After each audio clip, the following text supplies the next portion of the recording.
This is John Wagner with AEM, and today we're going to be privileged to have a subject matter expert on hand to talk to us about the California Safe Drinking Water and Toxic Enforcement Act of 1986, also known as Prop 65. Prop 65 has been around for a little bit, but there are some changes that are occurring for 2018 that we need to be aware of, and that will impact our industry. And so what we've done is we've collected a lot of questions from our members, and we have submitted those to our subject matter expert, and we're going to have a presentation from her today. Keep in mind that all the people that are listening to this program, you're at many different stages along the process of knowing and understanding about how to deal with Proposition 65. This is our first presentation on this, so we're going to cover some basics, but also get into some of the more complete questions. And secondly, we don't think we're going to get through all of the questions that were submitted to us, but we are collecting the answers, putting them into a frequently asked questions form that will be on our webpage along with this webinar. And in addition to that, if there are questions that come up along the way of today's presentation, please jot them down. You'll be able to submit them to me at my email at John, or it will show up at the end of this presentation. So with that, our subject matter expert for today is Heidi Wittenborn of RSJ Technical Consulting. Heidi has more than 25 years of experience in law firms and state regulatory agencies, where she specialized in creating, implementing databases, and managing data collection and quality control. Today, Heidi is an experienced environmental management systems auditor who audited manufacturing facilities, hospitals, and military bases, as well as providing EMS implementation training to business leaders. Her legal and regulatory background makes her adept at interpreting government regulations and addressing assessing systems for conformance to the standards. And with Heidi, I'll let you take over. Hey, John. Welcome, everyone, to our discussion of Prop 65. As John said, we're going to start with some basics. 65 is not a product safety law, nor is it a law that limits how much of something you have in your product. It is a right-to-know law. It's about informing the public of potential exposures at a moment in time that they can make a decision to be exposed or not. Attempt to use market forces deciding to buy that exposure, that product with that exposure or not, eliminate or restrict exposures. They feel that an informed public will make informed buying decisions to limit their exposure. Limited to those chemicals that cause cancer or those that cause birth defects or reproductive harm. The scope of the listing of chemicals is limited. If you're familiar with REACH, you know that there are lots of different kinds of chemicals and issues regarding them that are covered. But Prop 65 is limited to cancer and we call reproductive toxicity, which is both birth defects or reproductive harm. Let's talk a bit about Prop 65 as it stands today. Three types of exposure are covered. We have consumer product exposure. That's the things in your life, whether it's your cell phone, your swim fins, the new tuxedo you bought, what you've got in your life that you use and touch. Environmental exposures, that's things in the air, the water, the soil. Vegetation that you might eat or brush up against. It can be man-made, it can be natural substances. And finally, we have occupational exposure, which is things you're exposed to where you work. It's not going to change. These three exposures are still covered when the changes on August 30th of next year. Prop 65 sets thresholds above which a warning is required. The threshold is not the level that can cause harm. It's much lower than that.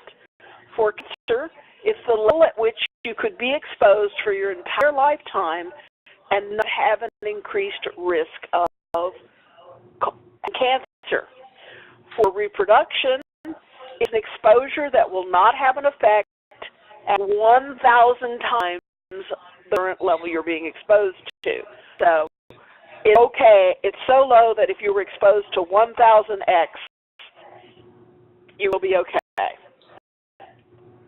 So warnings are required if the exposure threshold is exceeded, and it must be a clear and reasonable warning before you expose someone. And to remind you, the fact that you comply with all product safety regulations for your product is entirely irrelevant to Prop 65. It's about exposure and right to know. And if you've been in California, and I assume most of you have, you'll find the warnings everywhere. They're on buildings. They're at the store on a little shelf talker about the vinegars. The exposure warnings are ubiquitous in California life. And if your products are being sold in California, you need to be aware of that and make sure you've got your warning all in a row.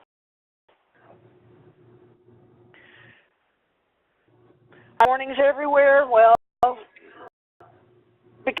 meeting product safety standards is entirely irrelevant, and even a trace amount of a chemical requires to prove exposure below the threshold or give a warning. There's no de minimis to the time. We're going to talk about harbor levels later in this presentation, and they provide some sort of a de minimis, but not every chemical listed has one. The issue of exposure being very poorly defined in the law. It just sort of says exposure. Oh, what does that mean? Does that mean if it's, right there where I can touch it? Or is it in a material, in a component, buried in a sealed assembly that's always serviced as the assembly? Constitute exposure? Well, the law doesn't really define it. And so Prop 5 is a law that is with every court decision. The courts make decisions about whether you have an exposure or not. We're going to talk later about Prop 65 lawsuits, but the point is there are a lot of them, and if you're going to contest them, they get expensive pretty fast.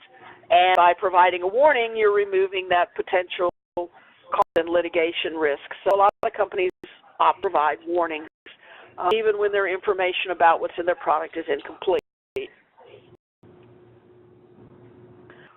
The warnings are pretty straightforward, pretty basic. If you have a causing chemical present, you simply say this product contains a chemical known to the state of California to cause cancer. Or very similar language for birth defects or reproductive harm. There's also similar language specified in the current law for environmental or occupational warnings. 30th, 2018, the whole game changes. That's in 268 days. That's 186 working days. And of course, if you're listening to this webinar after the record date of December 6th, which is the date I calculated from, even less time. Be aware that the change is upon us, and we've all got to move very quickly. About what happens, what changes occur in the law on August 30th. Under the law, there's some ambiguity language about occupational exposure. Right now, it means any exposure at place of employment.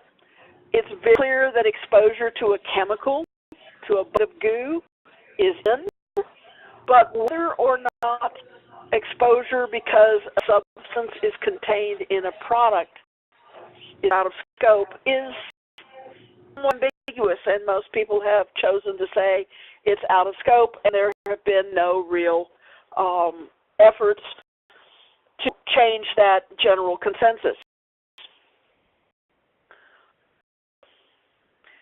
On the 20th, 25606, and you'll note A, friction, we're still dealing with the bucket of goo, a listed chemical, if it is part of that section of the Code of Federal Regulations, you need a warning. But it's paragraph B that gets us. So if you're not part of subsection A, then you need warnings consistent with these other sections that are listed. So it loops back around to some other requirements. And what are those other requirements? The consumer product warning requirements and the environmental exposure requirements. And down at the bottom, 25607, requirements for specific things. So you're looped back into all those requirements about things in your life. It's really going to change the game about what we have to do for occupational warnings. Has been acquired, occupational exposure. So I work on a farm and drive a tractor, and the farm tractor contains substances on the list. Occupational exposure, time to label the tractor. This is the case under the law before August 30th, 2018. The big change, and of course will be a major concern for AEM members because y'all things like tractors. Chemicals are covered on this list. They can be naturally occurring, they can be synthetic, and the state makes the list. And they've got 4 ways to add to the list. It is dynamic, just as you are aware that the REACH SVHC list is constantly changing. Things are added. So the Prop 65 list, dynamic list that changes.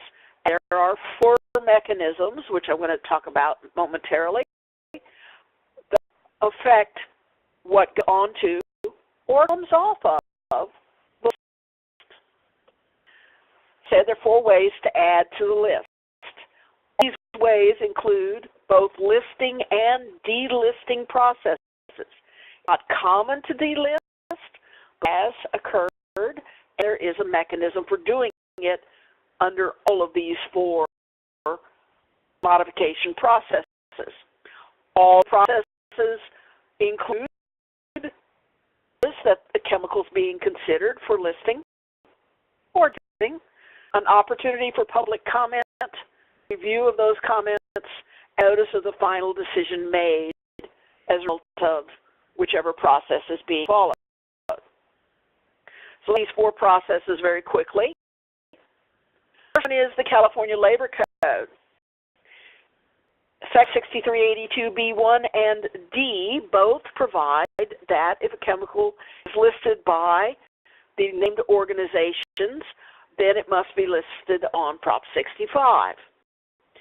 And those 2 organizations are the World Health Organization's International Agency for Research on Cancer and a section of the CFR. So if those list a chemical, then that chemical is intended to go under Prop 65. One is the state's qualified experts. The state's 2 committees that function independently, designed to evaluate either causing chemicals or alleged to cause reproductive harm. These meet at least once a year, and the decision about listing or delisting chemicals on Prop 65. Now, the same committees elect the process, and that's the authoritative bodies process. Each of the committees may designate an organization as an AB, an authoritative body. And if one of those ABs identifies a chemical, then it's for going on Prop 65. Right now there are 5 ABs, the A and the FDA, not surprising, plus the National Institute for Occupational Safety and Health, the National Toxicology Program, and an old friend from the earlier slide, the International Agency for Research on Cancer. One of these names a chemical, then it's going to be considered for Prop 65. And it's formally required to be labeled. Most common for prescription drugs that require warnings about side effects like causing cancer or reproductive harm. So if those words are in that long sheet that comes with your bottle of pills that scares you to death when you read it, that prescription drug is a candidate for listing in Prop 65. Before de minimis levels, for Prop 65, those are the safe harbor levels. OEA, which is the California agency that manages Prop 65, has established safe harbor levels for of the listed chemicals. So for about 300 so far, a little more, they're working on others. There's no obligation that they establish such a safe harbor level. There's no obligation that they establish it for both cancer and reproductive harm. They do both. They might do one or the other, or they might do nothing at all. But there is a mechanism, the safe harbor level, for establishing a de minimis. What happens with that? There is a safe harbor level established for the substance you're concerned about, and your amount of that substance is less than the safe harbor level, you have to provide a Prop 65 warning. And that's based on the lifetime exposure for the chemical for causing cancer, or once an X will cause harm if it will cause reproductive toxicity. As I said, there's no obligation that they establish a safe harbor level, and what if you've got a substance and you look at the safe harbor list and there's nothing? You're going to have to provide a warning unless you can provide the data to show that the level of exposure from your product poses no significant risk. Today is one of my favorite comedians, George Carlin. If I eat it, drink it, shoot it, snort it, smoke it, or rub it into my belly, there is no risk to me. Nothing that's easy to prove. Most businesses opt to provide warnings if they've got a substance present. Sometimes businesses are discouraged from providing unnecessary warnings. You don't want to scare people if you don't need to. However, there is no penalty right now for providing a warning that you didn't need to provide. This may change at some point in the future. It may change as a result of a lawsuit, but right now you can simply make sure by providing a warning, even having incomplete information about what's in your product. The main thing you need to be aware of is that you are guilty until proven innocent. If you have a substance present in your product, put that on, unless you can prove beyond a shadow of a doubt that the product poses no risk. Who's responsible for these warnings? Well, it says it's the supplier of the product, and it says you can put the warnings on the product, or you can provide warning materials to retailers, to people who sell the product for you. Now, to warn you that most of the retailers are going, no, you put the warning on your product. I'm not going to manage all the brochures, all the shelf talkers, all the materials you give me. Really? Do you want them to? It's your product. You're the one facing the possibility of lawsuits to enforce per warnings. You probably do not want to leave the responsibility for providing the warning in the hands of somebody else. You're the one who would be the target. So let's talk about the new requirements for products, specifically. They're very specific in describing the label and what it has to look like and how it has to be shown. It absolutely must contain the warning in all caps and bold, and next to it should be a triangle, bordered in black, with exclamation mark, and the triangle has to be as tall as the word warning. The warning must be as tall as the type on your label. So, down to having people design these labels, make sure they've read through the law and understand exactly what the label needs to look like. There are some exceptions in the law. We got really tiny labels or really tiny products about how you can label them. But generally speaking, the label has to start with the triangle and warning. You name at least one of the chemicals present. You don't have to name them all, but you have to name at least one. And there are specific wordings in the law on the situation you have. If you have chemicals that cause cancer, different if you have chemicals that cause reproductive toxicants, or you have some of each, or if you have some that cause both. So be sure that whoever's designing your warning labels, write your warning documentation, understands the law and what they have to say. Now, it's called short form label. You don't have to name any chemicals.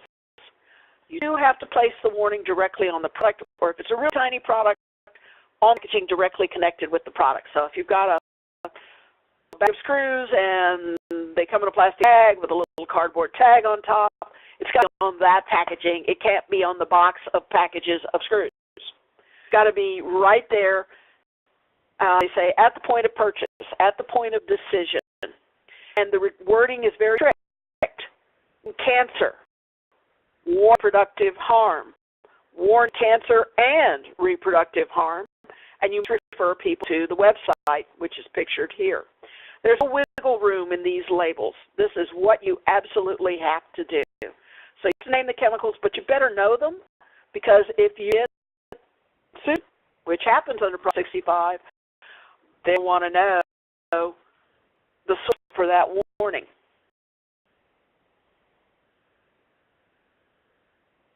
Now, we've talked about labeling everything, and there's the other thing of putting it on the shelf and selling it, but there's to sell things. Cyber Monday just passed. Internet sales are a special challenge when it comes to warnings. You absolutely have to put the warning at a before the decision is made by the customer to purchase, which means on the product page. That's easy to do on your own website. You're in control of the content, but what about Amazon or other distributors' websites?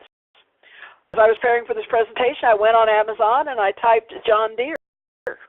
That's Kubota, and the Caterpillar, and I had products show up on Amazon for each of those brands, each of those manufacturers. So there, you can buy them. I can in California, I can buy in Kalamazoo. It doesn't matter to Amazon, but it's to you if I'm sitting in California and buying your product and it needs a California Prop 65 warning. The law requires that the warning must be on the product display page. You can either display the warning or you have the word warning as a hyperlink to the warning, otherwise prominently displaying the warning to the purchaser. I suppose you could have a mouse over. If they mouse over the warning pops up, but now they've got to get told before they click the Add to Cart icon. It is not sufficient if they got to hunt for it. Yeah, I got to dig for the warning. You're not meeting the requirements of the law. For example, I was on Amazon, as I said before this presentation, and I found a product that has a Prop 65 label.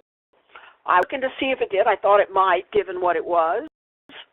So I clicked on the second photo on the right, zoomed in, and read down the label, and there, yes, was my Prop 65 warning.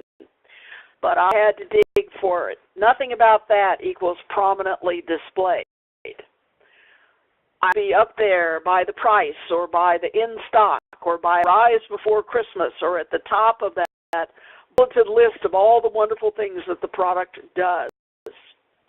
It's where I can find it and see it before I click on Add to Cart.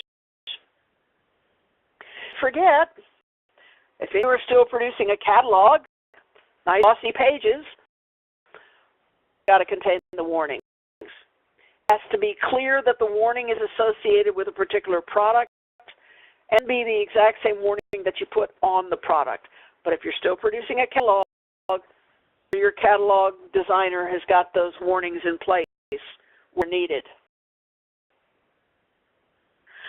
So let's talk about the challenges and concerns of the law, because clearly it's not simple.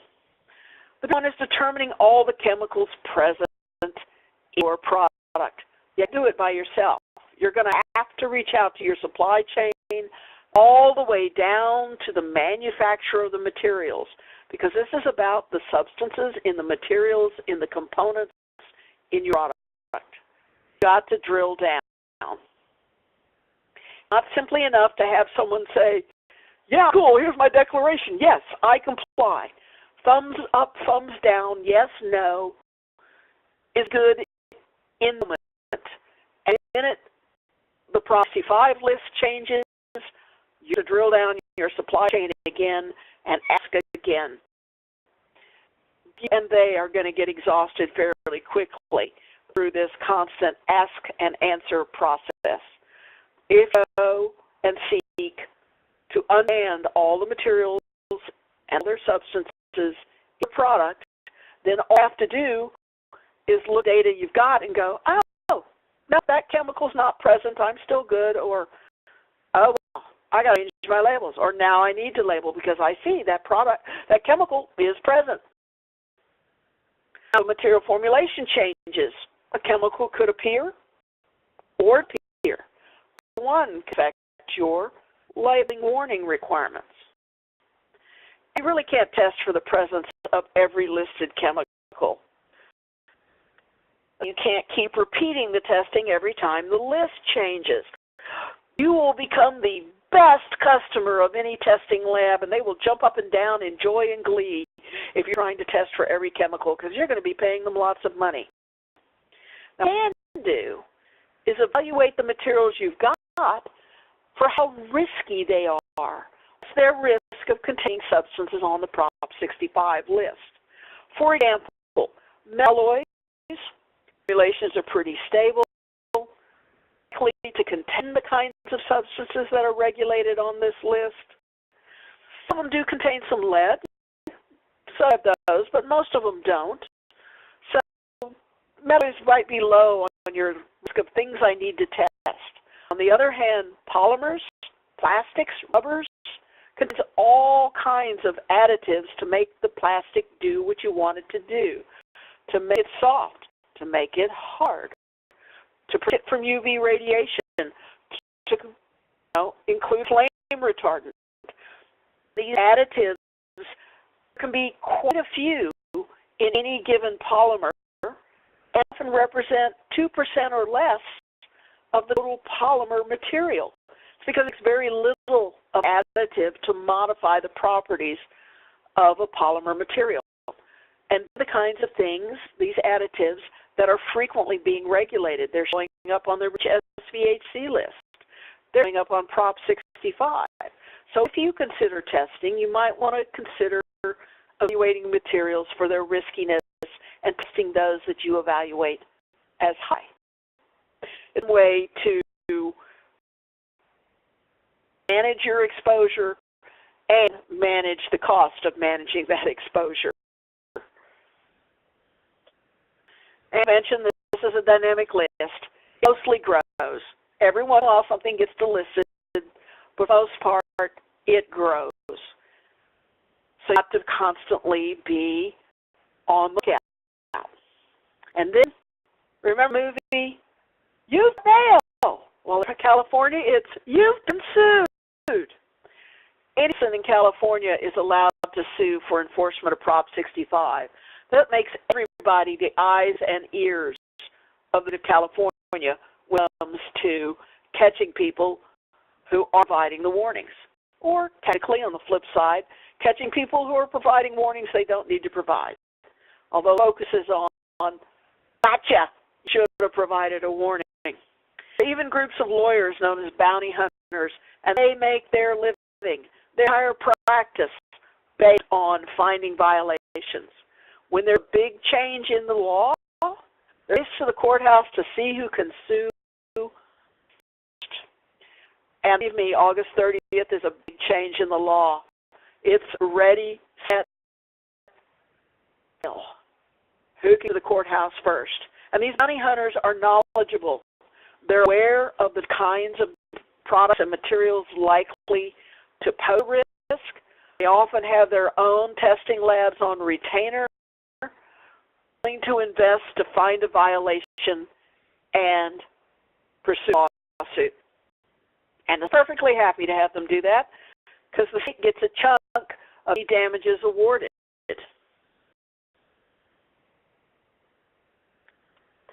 And when a new chemical is listed and you determine, oh, it's in my product, I'm going to have to do a warning, you get your grace period. You get time to label a newly listed chemical.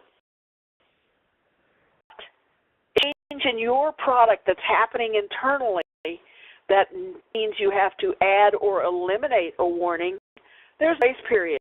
It's something controlled. It has nothing to do with the actual list. It has to do with a change in your product. Unique mechanism for those changes to domino into the warning documentation process so that you keep everything up to date on your product, on websites, notifiers websites, adjusting catalogs, everything you need to do. What happens if you get caught? You sued. Use. What happens? Well, they get a civil penalty of $2,500 per product per day per violation. So if you've got several products and they're all ruled as in violation, that's 2,500 times X number of products times number of days that the product was out there. That's pretty fast. The plaintiff's going to get 25%, and they're going to recover their attorney's fees and costs, but the state of California gets 75% of the damages. Would they ever not want this to continue going on? And there can be additional consequences. The court could impose a prohibition on selling. It would require reformulations. There is one little, not perhaps of silver lining. It is possible to negotiate with the court a specific labeling requirement to be followed that is different from what is in the law. It may be more or less onerous. It's a negotiation with the court.